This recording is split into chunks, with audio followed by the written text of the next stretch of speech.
किस्सा है प्यारे से छोटे से एक बंदर के बच्चे का। चलो प्यारे बच्चों सुने आज हम एक किस्सा गजब का। ये किस्सा है प्यारे से छोटे से एक बंदर के बच्चे का। तो प्यारे बच्चों, आज मैं आपको एक लोक कथा सुनाने जा रही हूँ जिसका शीर्षक है सोने की चुनरी। एक बार एक घने से जंगल में बंदरों का एक झुंड रहता था। उस झुंड का सबसे छोटा बंदर, उसका नाम था छोटू। छोटू के सर पर एक सोने की चुनरी थी, इसीलिए वो झुंड के बाकी बंदरों से अलग दिखता था और इसीलिए झुंड के सभी बंदर उसे चिढ़ाते थे। इस बात से दुखी होकर छोटू बंदर अपने जंगल के बगल के एक गांव में चला जाता है और वहां उसे सबसे पहले दिखाई देती है एक नाई की दुकान। छोटू बंदर नाई की दुकान पे जाता है और कहता है, नवा भैया मेरे बाल काट दोगे? हाँ हाँ क्यों नहीं, नवा भैया लेकिन एक शर्त है, मेरे चुनरी मत काटना। ठीक है नहीं काटूंगा। लेकिन बाल काटते समय नाव के दिमाग में ख्याल आया, थोड़ी सी कैंची चुनरी पे चला ही दूंगा तो इस बंदर को क्या पता चलेगा। नौवा ने वैसा ही किया, लेकिन बाल कटने के बाद जब बंदर ने अपने बाल को छुआ तो उसे पता लग गया कि इसने मेरे साथ धोखा किया है। उसने उसकी कैंची ली और भागने लगा।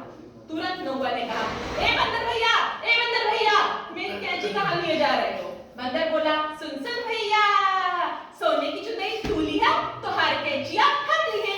उसके बाद बंदर आगे बढ़ा तो उसे मिला एक लड़का जो अपने हाथों से भेड़ के बाल को निकाल रहा था। बंदर ने कहा, ए बाबू, काहे के हथवा से बलवा उखाड़त है, ला हलाई कैंचिया और एकर बलवा काट ले।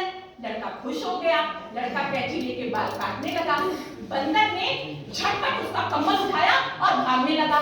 लड़का चिल्लाया, ए भैया बंदर, कहाँ लिए जा रहे हो कम्बल? बंदर बोला, सुन भैया, सोने की चुनरी नौवा ली है, नौवा की कैंचिया हम, वो है कैंचिया तोका दिए ना तोहार कमलवा हम। अब बंदर आगे बढ़ा तो उसे एक साधु मिला। साधु जमीन पर बैठ के साधना कर रहा था।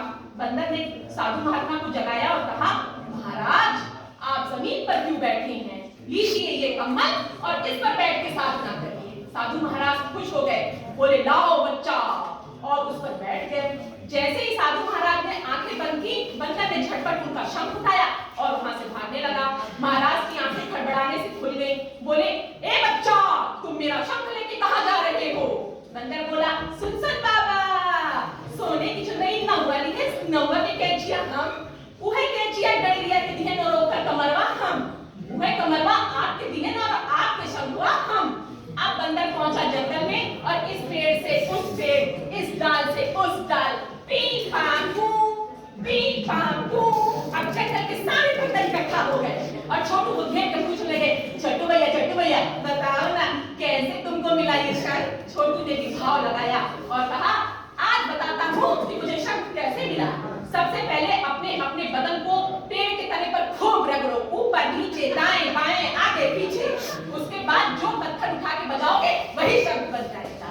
सारे बंदर दौड़े, जल्दी एक पेड़ के तने से लिपट गए और अपने शरीर को रगड़ने लगे। उसके बाद सबने पत्थर उठाया, सबका शरीर लहूलुहान, लेकिन हिम्मत न हारे और पत्थर से बजाने लगे। अब किसी के पत्थर से आवाज न निकली। सभी बंदरों को समझ में आ गया कि आज छोटू ने उनसे अपना बदला लिया है। प्यारे बच्चों, हम सब ईश्वर के बनाए हैं।